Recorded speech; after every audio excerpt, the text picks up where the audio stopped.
Presentas la evidencia histórica, presentas los versículos de la Biblia, demuestras la fe de la iglesia primitiva, y la respuesta que a menudo recibes de nuestros hermanos separados es: bueno, yo no lo siento así en mi corazón.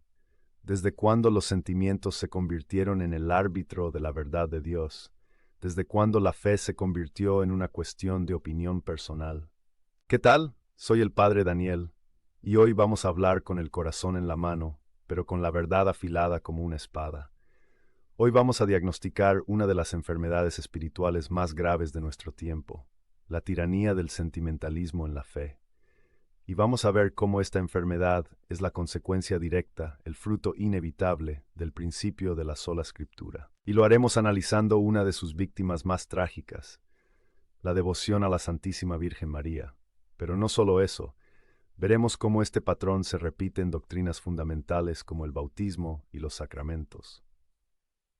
Hoy vamos a confrontar una pregunta: ¿por qué, cuando la evidencia es tan clara, tantos protestantes se obstinan en su error, contradiciendo no solo a la Iglesia de 2000 años, sino a sus propios fundadores? Antes de que entremos en esta herida, te pido dos cosas.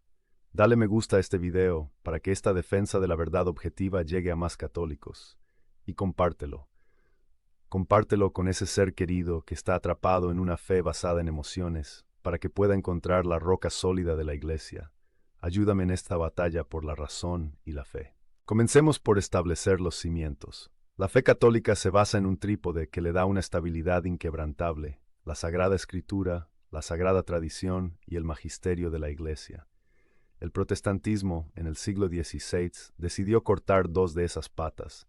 Se quedaron solo con la Escritura y proclamaron que la conciencia individual era el único intérprete.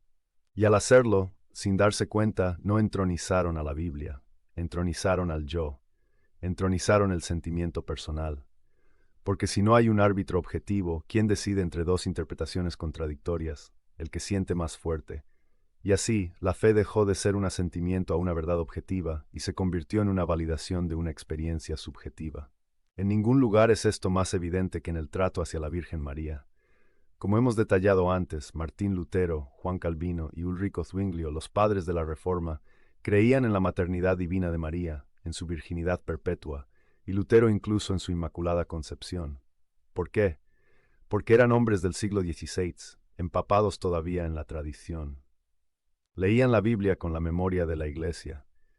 Pero las generaciones siguientes, armadas solo con el principio de la Biblia sola, se sintieron libres de desechar todo lo que no estuviera explícitamente deletreado. Y cuando un católico hoy les presenta la evidencia bíblica e histórica, e incluso la evidencia de sus propios fundadores, el sistema ya no tiene una respuesta racional. Y solo le queda una defensa: el sentimiento. No lo siento así. Pero esta tragedia no se limita a la Virgen María. Es un patrón que se repite. Veamos el bautismo de infantes. Hoy, millones de evangélicos y bautistas atacan esta práctica como no bíblica. Dicen que el bautismo es solo para creyentes que pueden hacer una decisión personal. ¿Pero qué creían los primeros reformadores? La defendían con una ferocidad increíble. Juan Calvino dedicó capítulos enteros de su obra magna a defender el bautismo de infantes, llamando a los que lo negaban, los anabaptistas, herejes peligrosos. Martín Lutero lo defendió igualmente. ¿Por qué?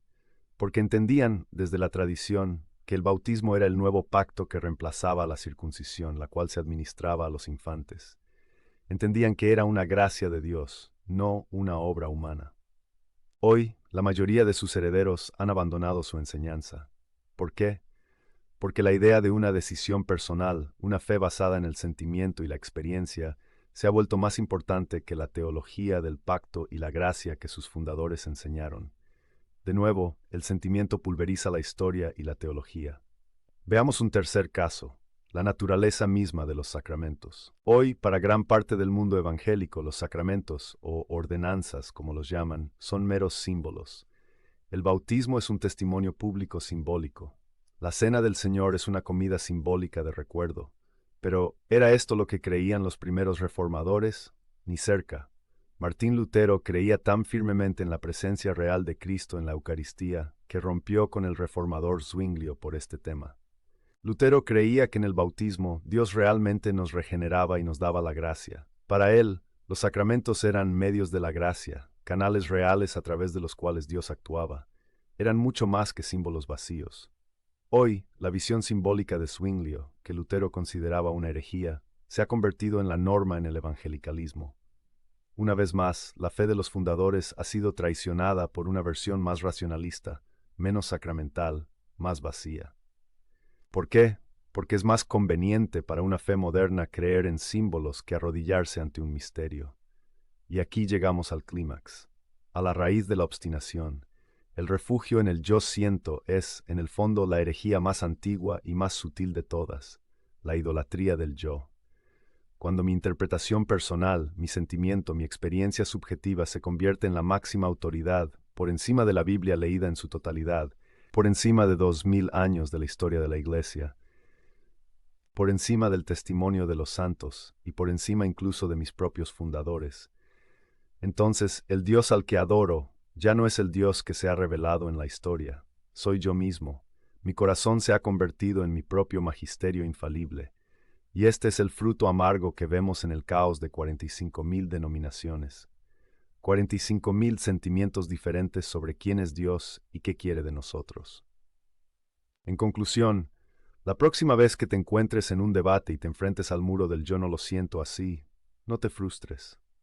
Comprende lo que está pasando. No estás luchando contra un argumento. Estás luchando contra un sistema entero que ha entronizado la emoción por encima de la revelación. Y nuestra respuesta como católicos no es volvernos más sentimentales. Es ser más radicalmente fieles a la verdad. Una verdad que no es una idea, sino una persona, Jesucristo.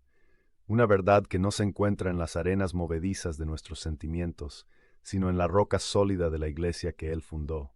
Y este es mi llamado a los católicos. Dejen de tener miedo.